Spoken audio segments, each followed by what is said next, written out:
Hello दोस्तों, सभी से नमस्ते प्रणाम। आज सब कैसे हैं सब लोग? आशा करते हैं सभी लोग अच्छे होंगे, स्वस्थ होंगे, मस्त होंगे।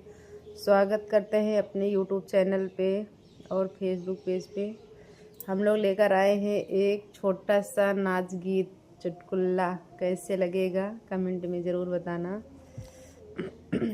सासु सैया मोर पढ़वलु हरियाई में, सासु सैया मोर पढ़वलु हरियाई में, आर हरियाई में, आर हरियाई में, सासु सैया मोर पढ़वलु हरियाई में, सासु सैया मोर पढ़वलु हरियाई में, जेठायऊ देवर के कॉलेज में पढ़वलु, जेठायऊ देवर के कॉलेज में पढ़वलु, हमरऊ बलम पढ़े हरियाई में, सासु सैया मोर पढ़वलु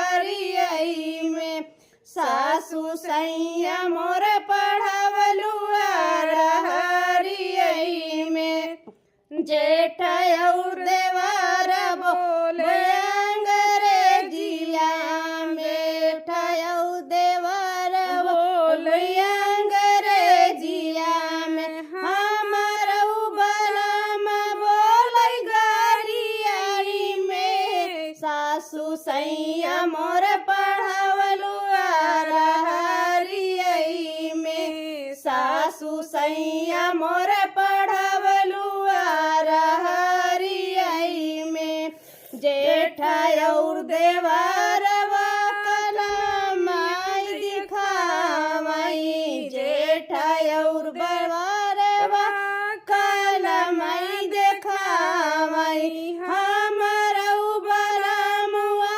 अंगूठवा दिखावई, हसुरऊ बरबल हमरऊ बलमुआ अंगूठवा दिखावई, सासु सैया मोर पढ़वलु हरियाई में, सासु सैया मोर पढ़वलु हरियाई में, जेठायऊ देवरवा करई नौकरिया, जेठायऊ देवरवा करई नौकरिया, हमरऊ बलम हरवहिया ना, सासु सैया मोर पढ़वलु हरियाई में, सासु सैया मोर